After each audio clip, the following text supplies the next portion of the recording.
Oke, assalamualaikum warahmatullahi wabarakatuh.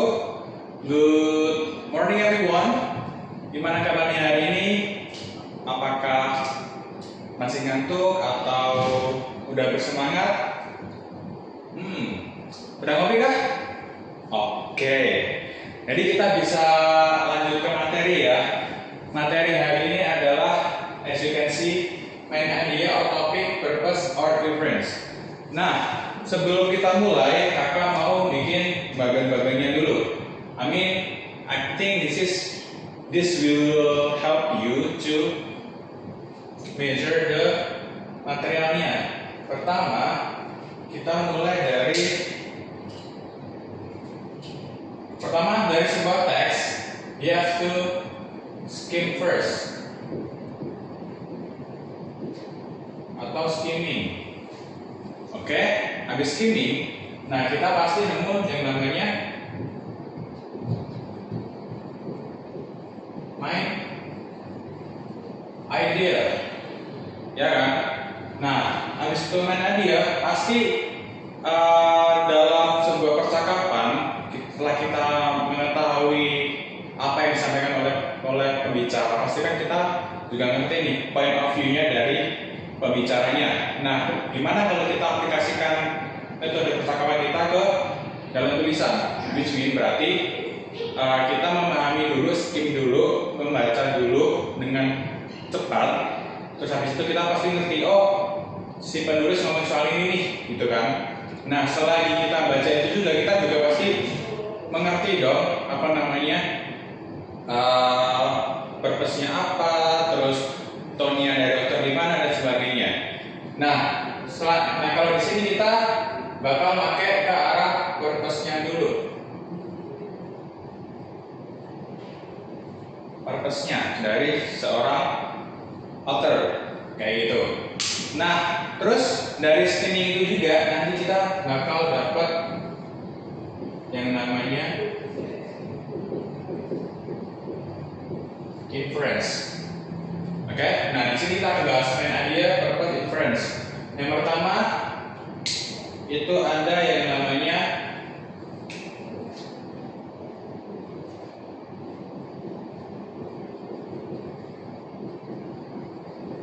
main idea or topic. Nah, jadi dari alur skimming ini, ya.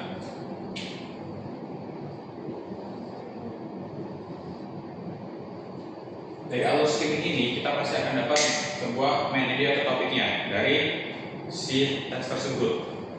Nah, bedanya apa sih dari kedua ini? Kedua ini topik itu biasanya cuma dikit doang. Kayak beberapa kata doang, like 2 or 4 words. 2 sampai 4 kata. Oke, ini topik. Oh wait, aduh, ini lagi.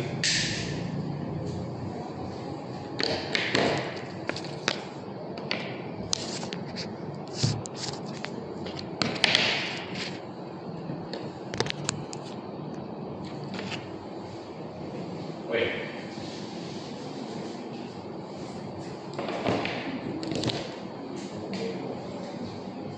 Kita ke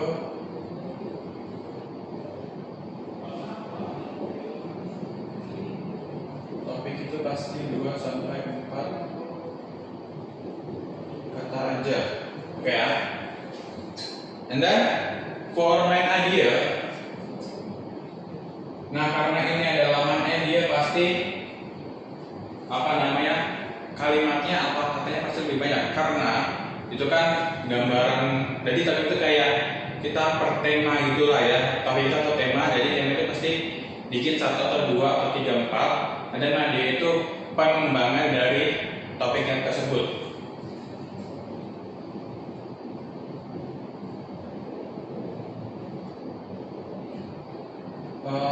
Bisa sentences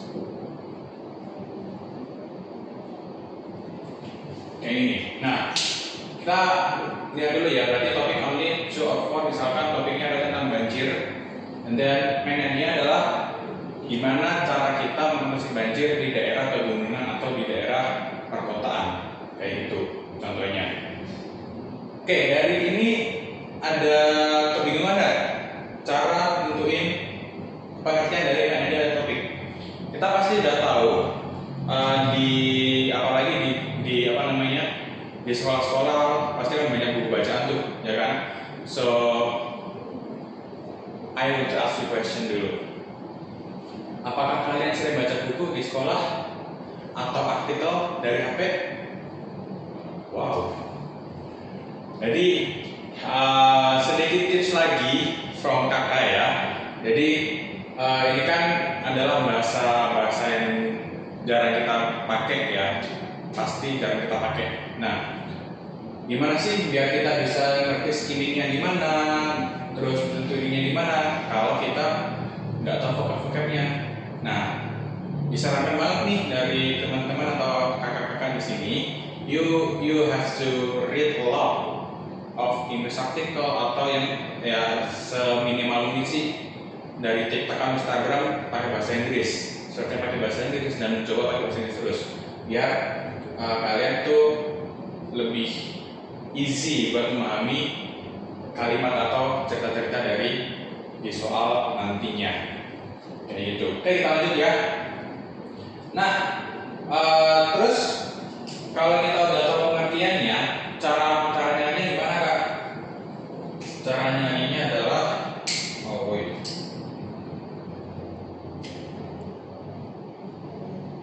and then taruh di jadat.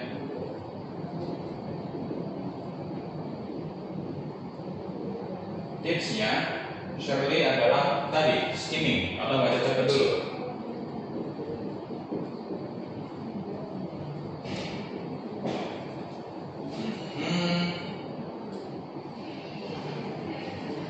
Terus habis itu biasanya pasti ada sebuah keyword atau sebuah kata kunci yang sering di-mention atau sering dibahas oleh the author. Berarti yang kedua itu kita pakai keywordnya. Oke. Nah, keyword nanti bisa dikembangkan ke arah topik or main idea-nya. Nah, gitu aja yang pertama. Oke, ini ya. Any questions dari sini? Nggak ada? Oke. Next-nya kita kesini dulu deh ya. Kalau udah nggak ada lagi, kita lanjut ke yang kedua,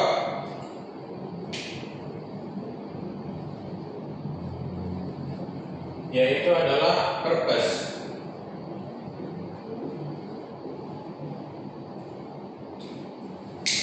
Nah, seperti namanya, purpose itu kan berarti tujuan dari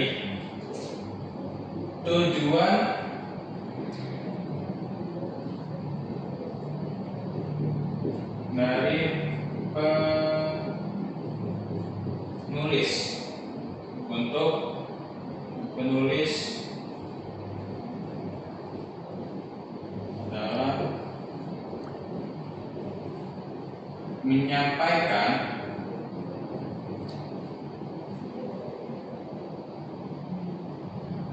tulisannya.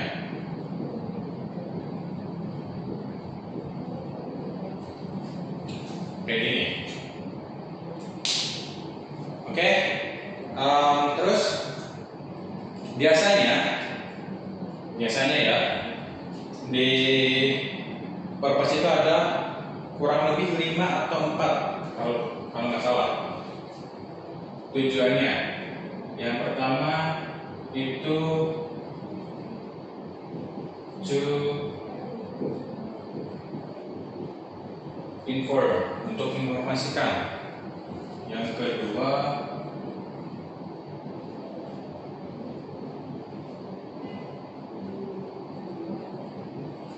to argue atau berargumentasi. Yang ketiga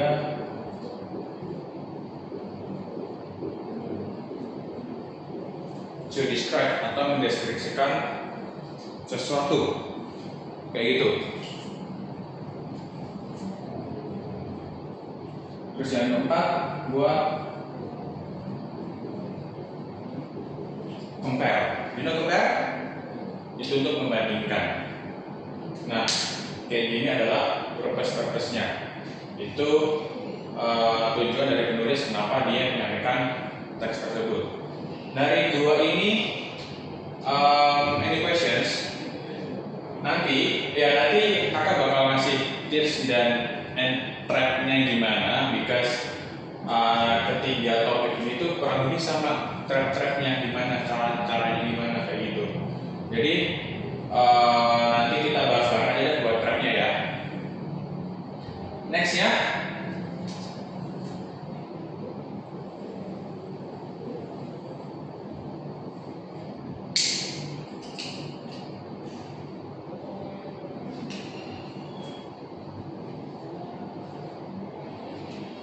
oh iya ini buat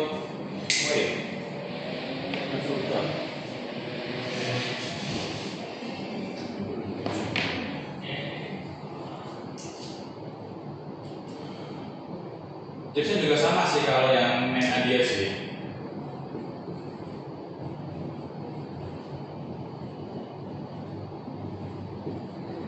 Basically semuanya sama ya, temuin keywordnya dan samain keywordnya yang ada di opsinya kayak gitu. Oke ya, kita lanjut. Oke. Terus yang ketiga itu ada yang namanya inference. Anyone knows apa itu inference di Indonesia? Kalau nggak ada, ini kita lebih gampangnya dengan menyebut yang namanya conclusion atau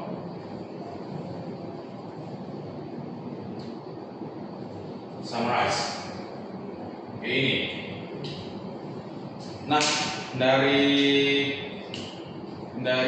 katanya kadang pasti sudah detail lah ya. Conclusion sama itu apa? Ya kan? Oke, good. Ini adalah rangkuman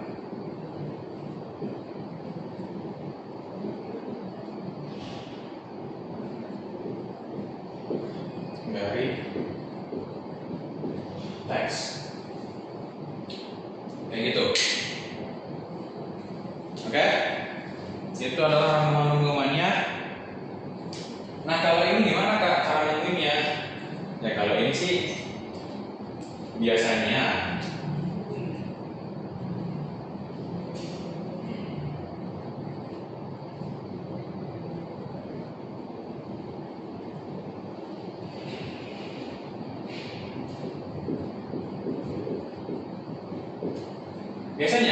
rangkuman ini nggak ada plot dari teksnya. Jadi kalau kalian menentukan opsi jawaban sama teks yang ada di situ itu biasanya nggak plak sama apa namanya kata-katanya.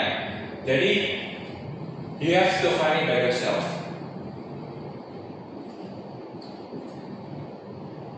Harus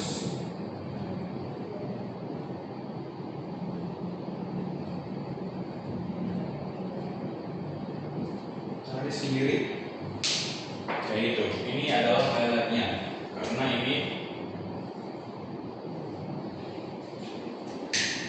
yang bisa kalian kerjakan. Kalian kan ada tips-tipsnya nih, pasti juga sama. Kalau ini keywordnya juga bisa, tapi habis itu kalian interpretasi sendiri deh apa namanya, yang mana simpulannya kayak gitu ya. Oke, ini udah 3 ini. Nah terus kakak bakal ngasih track untuk semua ya. Tracknya untuk all of mystery itu yang pertama, biasanya mereka itu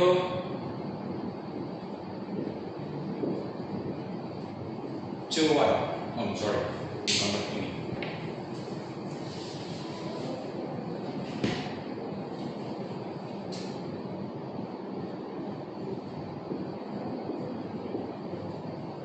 cuek atau terlalu luas pembahasannya. Jadi misalkan yang topik ini terlalu luas, misalkan tadi banjir di daerah perkotaan, tapi dia malah membahas tentang banjir di daerah tertentu, di daerah A, B, C, D, bukan daerah perkotaan pada umumnya, kayak gitu. Terus yang kedua,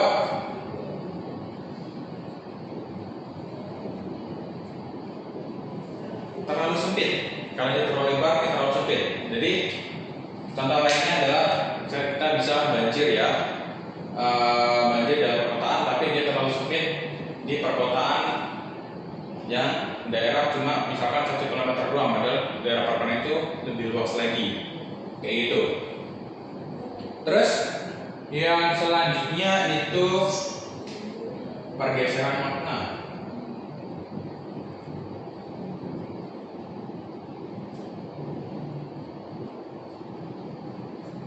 Pergeseran makna, contohnya adalah kita kalau bilang oknum, itu konotasi kita pasti negatif. Biasanya orang-orang kalau bilang oknum itu kan kayak jelek atau kurang bagus di masyarakat kan. Padahal oknum itu enggak selamanya jelek loh. Maksudnya secara pengertiannya itu kan oknum itu cuma beberapa orang yang terlibat gitu kan, dan nggak mewakili semuanya. Tapi banyak orang menyangka atau berpikiran kalau oknum itu pasti cenderung hal yang negatif, walaupun memang biasanya kayak gitu ya. Nah kayak gitu. Terus yang terakhir itu klaimnya itu beda.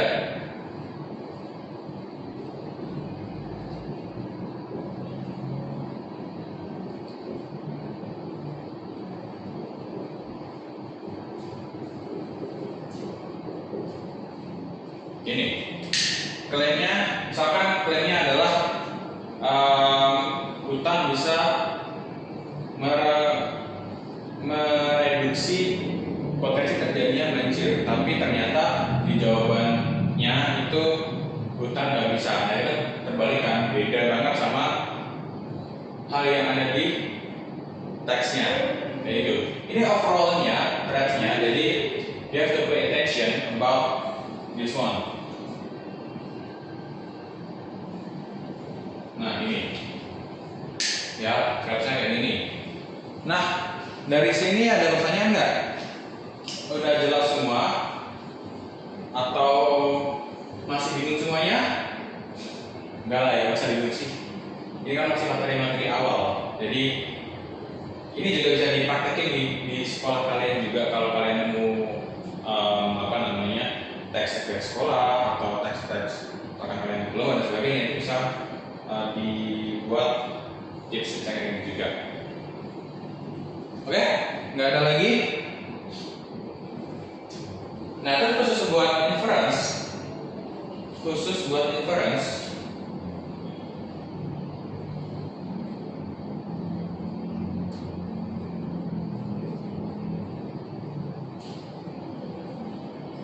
thread-nya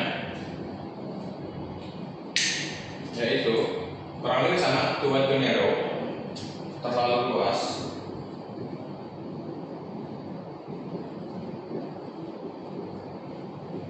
sama yang kedua itu adalah dia cenderung mengulangi fakta.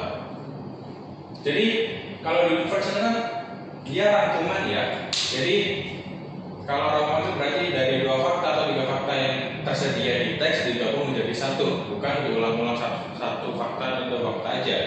Kalau mau fakta berarti dia mau inverse. Ya, jadi diperhatikan lagi buat inference-nya nanti gimana. Oke?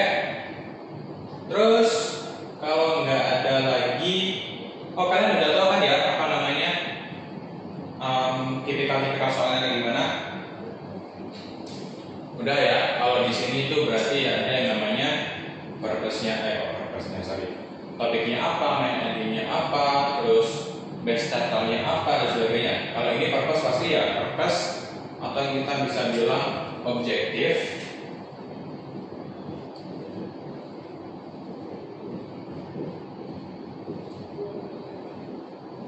atau dari namanya berarti what's the aim of the text, what's the object of the text, what's the purpose of the text, atau yang lain lagi, sama satu lagi nih, intention biasanya.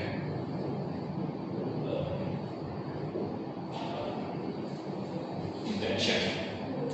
Nah, ini juga sama.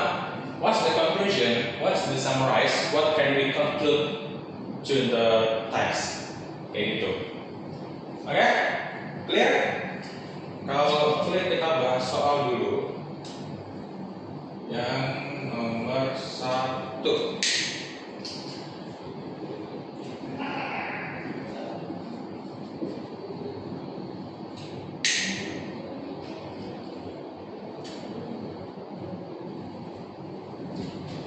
Oke, silahkan dibaca dulu. Kakak kasih waktu 2 menit buat membaca.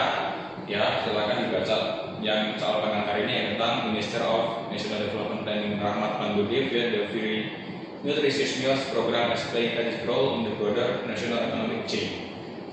Oke, silahkan dibaca dulu, nanti kita bahas bareng-bareng ya soal satunya.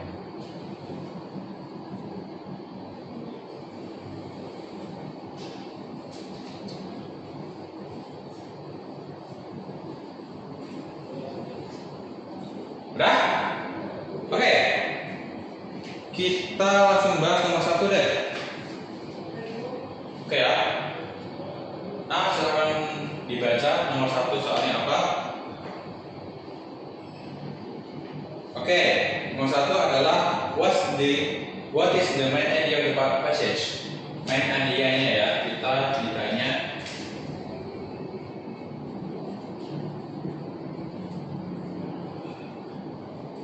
oke. Nah, main idea biasanya ada di depan dari sebuah paragraf atau paling belakang banget dari sebuah teks. Nah, kita bahas yang A dulu. The challenges faced by DPS in collecting data for the MBG program. Menurut kalian nih, apakah itu bisa mewakili dari main idea-nya? Enggak ya? Oke, yang kedua, the implementation of Paul and Rosenstein-Rodas theory in Indonesian modern kitchen. Apakah kita sedang membahas teorinya dari Paul and Rosenstein-Rodas? Enggak? Oke, bukan berarti. C. The crucial role of the Free Nutritious Meals or MBG program as an economic stimulus for national development. Are you sure? Itu jawabannya. Yang kalimat apa nih yang bikin kalian itu yakin bahwa ini jawabannya? Paragraf pertama. Oke, kita lihat deh. Minister of National Development Planning Rahmat Panggudi viewed the Free Nutritious Meal MBG program as playing a strategic role in the broader national economic chain. Kalau kita pahami dari opsinya ya, yang C ya, the crucial role of the Free Nutritious Meal program as an economic stimulus for national development, ini kurang lebih sama. Nah, yang di sini itu adalah, ingat tadi paragraf pertama keywordnya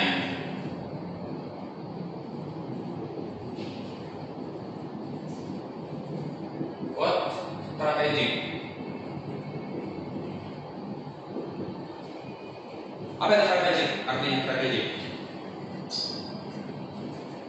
bisa dibilang kita itu strategis atau important, penting, atau yang harus diutamakan. Nah, di opsi C itu juga ada kata yang mirip nih sama strategik, yaitu adalah crucial. Ini tulisannya kurang.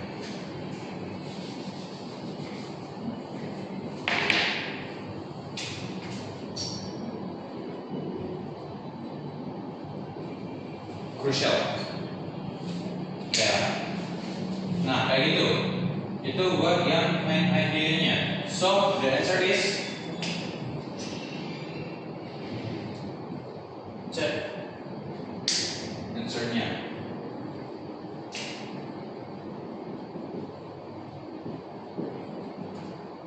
Answernya adalah cek. Nah gitu. Kita bahas ke yang B dulu ya. The integration of digital information system between DJN and BPS for the 2025 and until 2029 period. Kayaknya ini bukan sih, lebih ke arah kita tadi BPS sama BPS justru nggak banyak dibahas. Terus yang E, the shortcomings of MBG program for our citizens in Indonesia. Memang MBG itu sasarannya buat siswa, bukan citizens ya. Nah ini tadi too wide, yang ini terlalu lebar. Yang awalnya kan memang MBG itu for students only kan, tapi yang opsi E itu malah all citizens, which mean ini terlalu lebar dan nggak sesuai sama nggak tepat sama teksnya kayak gitu. Oke, kita bahas yang nomor 3 deh, contoh yang conclusion atau inference tadi. Nomor 3 ya. Nomor 3 ini adalah inference. Nah, kalau inference, kalau ini kan di awal nih, ya. Biasanya di awal. Ini agak abstrak, jadi kita harus membaca semuanya. Nah, kalau inference biasanya di akhir, ya. Biasanya di akhir. Jadi dari semua teks tuh, teks banyak banget tuh, pasti di akhir ada kesimpulannya adalah bla bla bla bla, pasti kayak gitu. Biasanya ya. Tapi ada juga yang nanti di high levelnya berbeda lagi. Nah, kalau yang nomor 3 ini, what can be concluded about the success of MBG program based on the text? Kira-kira menurut kalian gimana? Kita bahas yang A. It depends solely on the quality of the food provided back to the beneficiaries. Apakah tergantung sama foodnya? Kan kayaknya sih nggak cocok sama pertanyaannya, karena ini kan yang ditanyakan adalah fungsi MBG-nya. Kesuksesan dari MBG ini buat apa sih gitu kan? Terus yang B, it will be achieved once Indonesia reaches the year of 2045.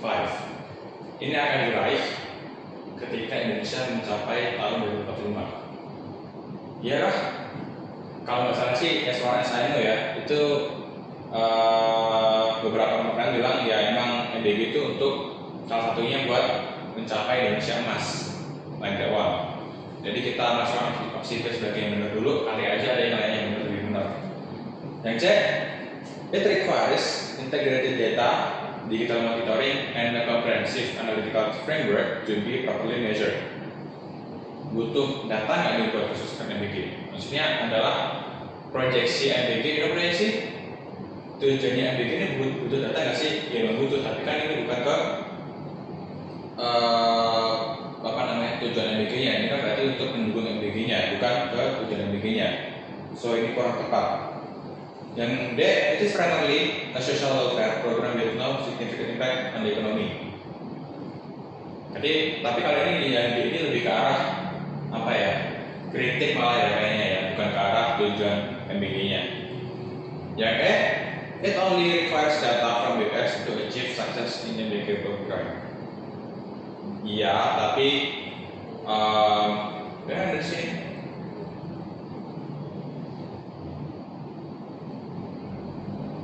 Oh, bisa juga, tapi kan bukan ke ininya ya, kesuksesan MBG nanti buat apa.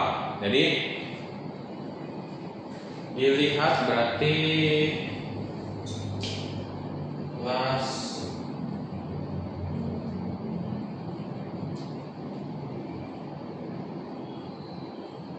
paragraf. So answernya, kira-kira apa answernya? Oke, answernya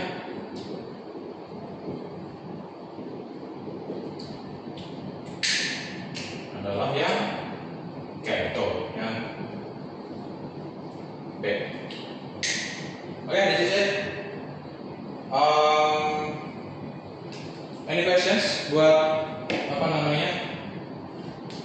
materi briefing 1. Kalau nggak ada, kita close aja ya.